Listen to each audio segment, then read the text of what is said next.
Hello, everybody. My name is Benny, and I'm the Fool's Apprentice. So, today I'm going to be doing my first ever video response. And today's is the video response to Lisa Papez 21 Tarot Questions. It's one of my favorite ones that I've seen on YouTube. And so I thought I'd do it. It took a little bit of time to kind of figure out which deck went with which question. But I'm glad I did it. I suspect this is going to be fun. So without further ado, I'm going to flip the camera over and we'll see what came up for me. And I'm back. I was going to start, and then the landscape guy came to my backyard and started making all these noises, so I had to pause. Okay, so 21 questions. That's a lot of questions, but thank you, Lisa, because it was a really cool challenge. So the first one is, what is the deck they'll have to pry out of your cold, dead hands? For me, it is my, still can't pronounce it, is the Akulai Akultati Tarot. I know there's a certain way to pronounce it. I just don't know how. But not knowing how to pronounce it is not going to stop me from loving this deck. This deck, when I saw it, I knew it had to be mine. I just knew it. It spoke to me so deeply. It moved me in a way no other deck has. There's a close second, and I think it's on my list. One of my lists. Yes, it is. That I'll show you. But this deck, I mean, the imagery is beautiful. There isn't really anything. There isn't anything I don't like about this deck. I mean, the majors in black and white are just stunning, stunning. The cardstock is really beautiful. I love the backs. The only thing, maybe a hard box would have been great, but I mean, that's not gonna stop me from loving this deck. And I always have a hard time getting it in the box, so that's the other thing. Oh, look at that! It just made a liar out of me. Okay. Oh my gosh. That is the easiest I've gotten that deck into the box. Look at that. Oh, you've got to be kidding me. Well, it saves me time and I don't have to edit. Because sometimes I have to edit because it's just taking too long. So the next question is, what your guilty pleasure deck? Okay. I had to think about that. And I was like, well, what does she mean by the guilty pleasure deck? So I had to look at a couple of videos, and then I just went to hers, and I was like, oh, okay. So this is my naughty deck. It is the New Choice Tarot de Marseille by Rosario Salerno. So it's an LGBT deck. I love it. Wanted to support the creator, but I just love the images. All the women are beautiful, the men are handsome. I mean, come on, guilty pleasure, guilty pleasure. It's a beautiful, beautiful deck. I love the colors. I like how he did the image. I like this is almost like a 3D effect. It's just pretty. I mean, come on. Look at that. Temperance. Beautiful. Beautiful. Yeah, so, and look at these colors. They make me smile. Look at the queen, the king. Gosh. Yeah, this is definitely my guilty pleasure deck. Look at that. Okay, enough of that. Beautiful gilding. All right, that's the New Choice Tarot de Marseille. I like the inside of the box. Oh my God. Look at that. And I thought I was going to have more troubles with the other one. Love the inside. The solution to every problem in your life already lies within you. I believe in that. Now, the next one is, what deck do you wish existed? Okay. So I was like, well, what deck do I wish existed? And you know what would be really cool is if I had a deck that represented my life. Like, have a baby picture of me as a newborn or under the age of 1. Have the Three of Swords when something, very emotionally painful happened and what I learned from it. Just I think that would be really cool to be able to use my life as a jumping off point for a tarot deck. Like I had this really horrific accident and I ended up in the hospital, and I think the tower would have been perfect for that time because it really just changed everything about how I lived my life. So that is the deck I wish existed, is a tarot deck of my life. And so the next one is, what deck would you give to a new reader? Now, I would say Rider Waite Smith because that's the system that I study, and I'm not a big fan of the original one. I just don't think it's aesthetically pleasing. And if it's going to be for a new reader, I want them to like the cards. So I would give them the Neo Rider Tarot deck. I love the colors. Oh my God. Look at the gilding. Look at the gilding. The box is really pretty. The gilding is amazing. It's got a good sized book. Look at all that information. So it would be good for them. But I just love the color palette. It's the same images. It's just the color palette's different. And I just think this one is stunning. It just speaks to me. So this is the one that I would give to a tarot reader. I just think it's just a beautiful deck. And it would make a good study deck. So that's the one I would give to a new reader. The next one is, what deck do you want to get along with, but it's just never clicked? A lot of people like this deck. It's the Weaver Tarot. I don't get it. I wish I did. Good guidebook. But I look at the images. Beautiful backs, beautiful card stack. Oh, beautiful gilding. I love the matte gilding. But I just don't get it, guys. I mean, Sovereign of Coins. Not a clue. Ace of Wands. Okay, that one kind of I get. The Moon. Kind of get it.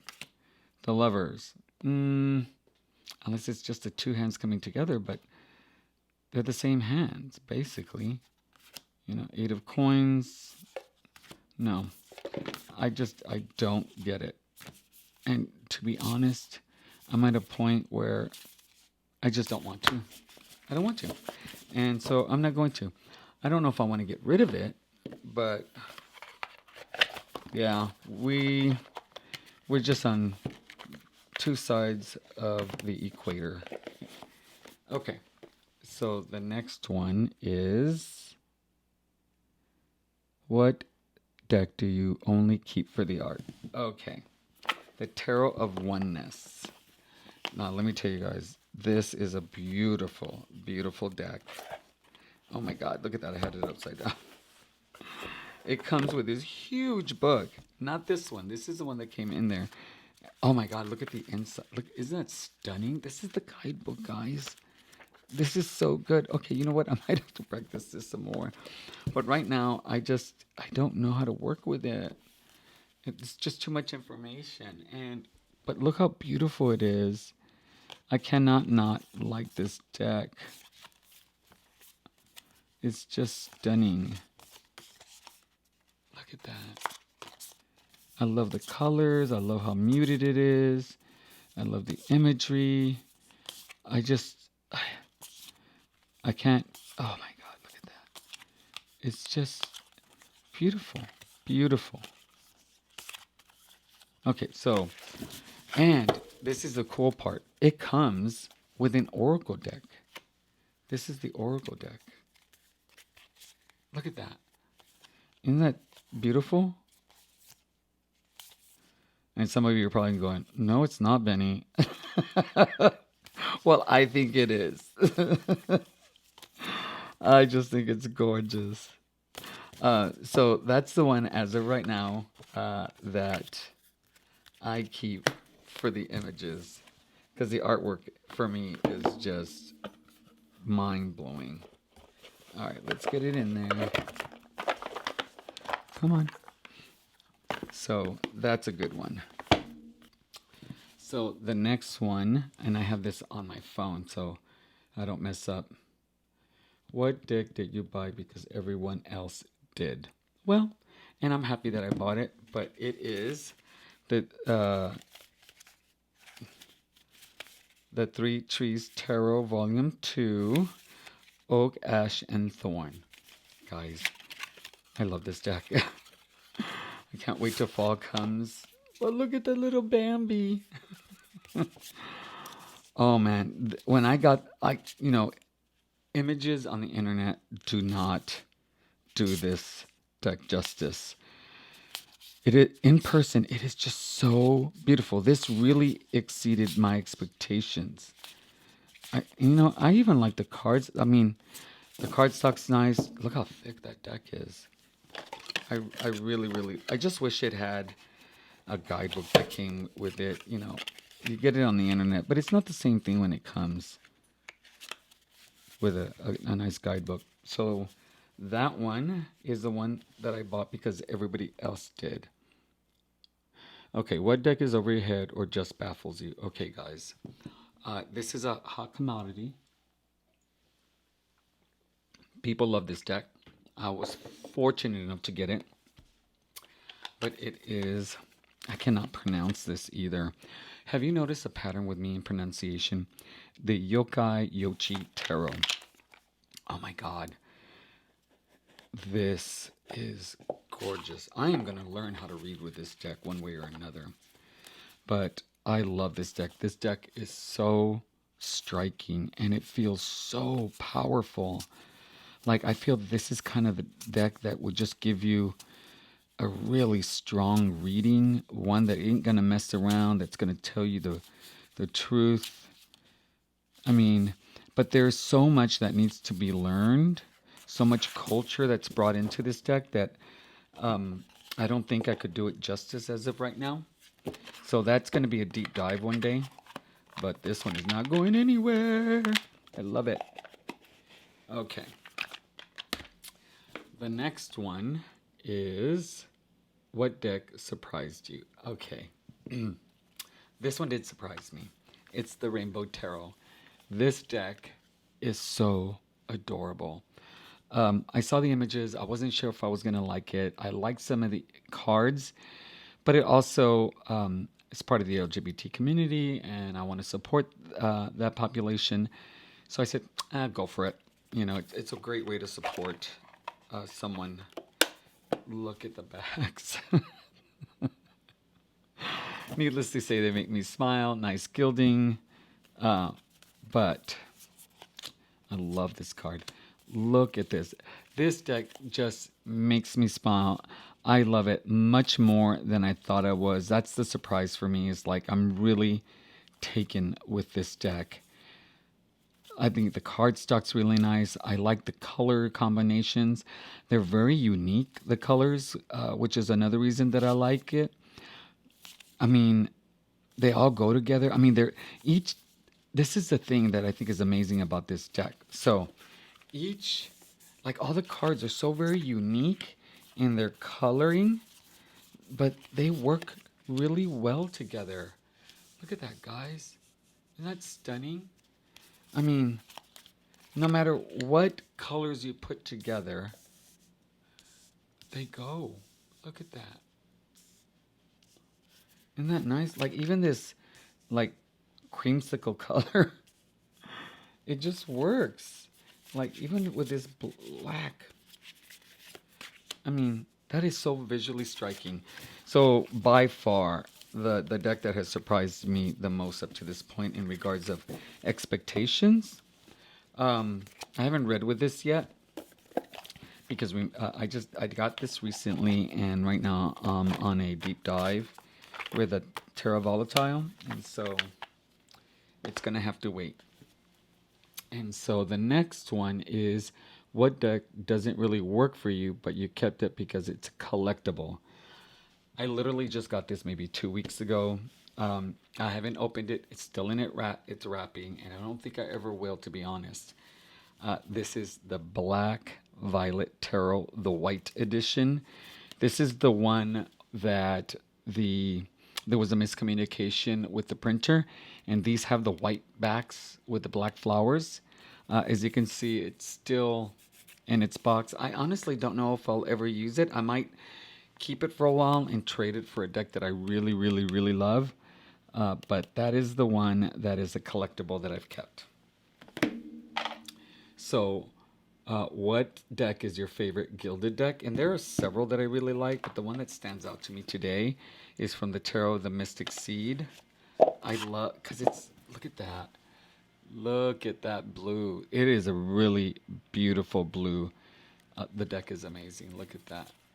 Amazing, amazing. So that's definitely my favorite gilding. I'm going to be curious to see if it starts chipping. And if you hear the landscape guy in the background, I'm so sorry. That annoys me. That's the only thing about doing this on Saturdays that gets under my skin, is that the guy can show up at any time. What deck do you love but hate the card stock? It's the Royal Fez of Moroccan. I love this deck. Now, remember earlier I told you that there was the deck, my first one, you have to pry out of my dead hands. That one really spoke to me. This is the other one that really, really spoke to me. It is a stunning deck. I love the simplicity, but I think it's so, I don't know, it just really tugs at my spirit. This deck was created by the guy that came up with Mensa. And for those of you who don't know Mensa is an organization that you have to have a really high IQ to be invited to be in that organization. But I don't like the cardstock. I don't like the backs either. But the cardstock. But then again, you got to remember this was made in the 70s. But one of my favorite decks that I love, that I don't like the cardstock. All right. So next is, what deck gives you the willies? All right. I don't think this is going to be a surprise. Of the ones I own, there's another deck that I'm going to bring up. Question number 18. That one really gives me the willies. But of the decks that I have, the Somnia Tarot really does give me the willies. But I'm not afraid to use it. I suspect this is going to be a deck. Oh my God. I just love the artwork. I really do. I think it speaks volumes. It really has a strong feel. It's going to make you feel something, like no matter what. Like, this deck is very powerful. Like the use of color, environment, like the fact that he's got these animals and people covered up is a little creepy. Like, speaking of creepy, yeah. Look at that. Stunning card. But I'm like, it feels almost claustrophobic, because how do you breathe through that? Ugh. So, and I got this beautiful wrap for it on Etsy. You know, Etsy's amazing. You can get some amazing stuff on there. So that one gives me the willies, but 18 is worth a lot more. But we will go to that real soon. Okay, so the next question is, what's your favorite deck for shadow work? So if I had to do a favorite deck for shadow work. Okay, so question number 15 is, what deck do you love in theory but not in practice? So I think some people are going to be like, what? It's the Fantastic Menagerie Tarot. It's a beautiful deck. This could even fall like, what deck did you buy because everybody else did. It's a beautiful deck. It's just, there's some that I really like. I do like this little, whatever this is right here. I don't like this card. I don't get this card. But in theory, it's beautiful to look at. I love this card, the Chariot Knight. This one's easy to read for me. Strength, I can read that. But it's so out there for me. I don't know. It just doesn't work for me. But I'm keeping it. It ain't going anywhere. There's a couple more from Baba Studios that I want to get. I can't wait till the other ones come out. Oh, I want the Alice in Wonderland one. Anyway, the Bohemian Gothic, I was able to get it. Super excited about that coming in. And so the next question, number 16, is what deck would you never use to read for someone else? And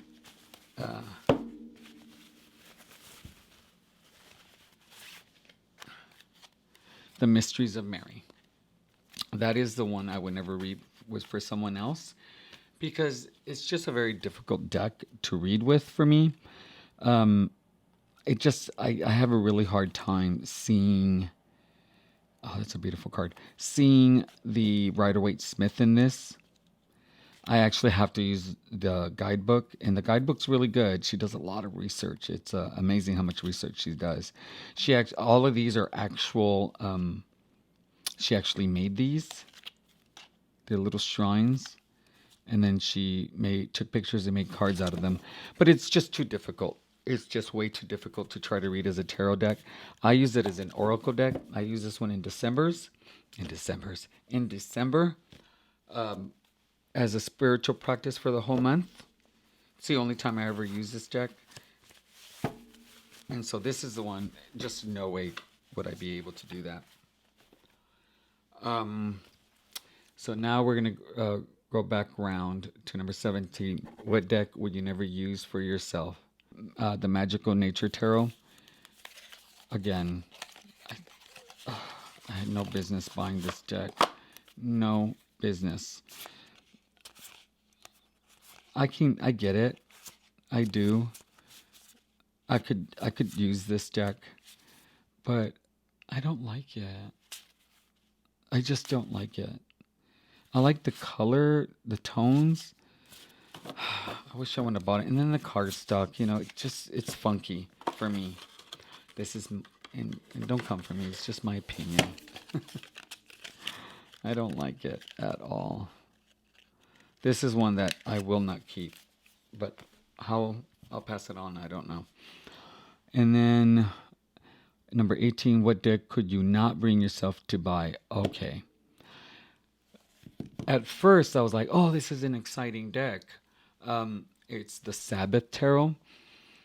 But as I started looking through the walkthrough, it got really unsettling for me. It feels very satanic. There's a lot of nudity in it. Men and women. But then all of a sudden they're men with horns, and I don't know. That deck gives me the willies, and that's a deck I just could not bring myself to purchase. It stayed on my wish list for a long time, and every time I went back to it, it was just no, I couldn't. And so that is a deck that will never ever be in my home. What's your favorite Pip deck? Oh my gosh. Pagan Otherworlds. I know it's not a traditional Pip deck, but it's Pip deckish, and so we're gonna go with this one. Love the cardstock, love the size, love the back. It's easy to shuffle. The color tones are amazing. It speaks to me. Like this. This is another deck that will always be in my collection. This is a deck that I will one day go on a deep dive to learn it. Like, I love this because I could see myself looking out there instead of having an image there. There isn't anything I really dislike about this deck. It's just beautiful. Oh my God. They're a little slippery. But, let me shuffle so you could see. It's a beautiful shuffling deck. Look at this. Fabulous. Love it. All right, let me put it back in its box. I know this is the most boring part of the video, watching me put stuff in their boxes, but if I don't, it'll be all over the place and I'll regret it later. All right. So, last question, I think it is, right? Oh, no. What deck slaps you with the truth? Well, the Lambanco Tarot. This deck ain't no joke. It does not play around. It's beautiful. But, you know, it is not a playful deck. It's a very serious deck. Um, you ask it a question, it's going to give you an answer, and it's going to be raw and in your face. So don't ask if you don't want to know. I have them in order because I was going to do a walkthrough. But, I mean, ugh, that card bothers me. I love the Hermit card, but I love the stock, card stock on this. The backs are really nice. The gilding's nice. That's another. Those two cards, uh, I missed out, but then I love this Five of Cups. So yeah, this one is very very frank, no tact whatsoever. And the one that got away, guys, that I'm hoping she's going to come out with a second edition. I don't know when. She says she has a timeline on her website, and it's the Botan Tarot. And I know that a lot of us are in the same boat. We missed out on that. And for those of you that are so fortunate to have gotten it, good for you. I'm sure I'm like I want that deck. That's another deck that I really, really, really want. I think it'd just go into my collection really well. I just love the tone. I love the images. I watch walkthroughs of it often. I'm just like, I need it. But the Botan Tarot definitely is one. All right, let me flip the camera over. I'll do some parting words and then we'll go on with our day. One moment, please. Okay, guys, I'm back. So, my first video response, that was actually really good. Now I got to put all these decks back, but at least I put them in their boxes. That was really interesting. Some of those questions were really thought provoking for me. And I think the question that I thought was the most interesting and most challenging to think of is what deck do you think or you wish would have existed? That was actually a really good question. And I find people's answers to be very, very interesting. But I love the idea of having a deck that kind of represents my life. And let me tell you, I've had a very, very interesting life. But that would be so cool because I'd be able to reminisce. I'd know that deck like the back of my hand. I would be able to read it. I wouldn't need a guidebook. So, yeah, this was fun. I really enjoyed it. Until next time, my name is Benny, and I'm the Fool's Apprentice. Have a nice day.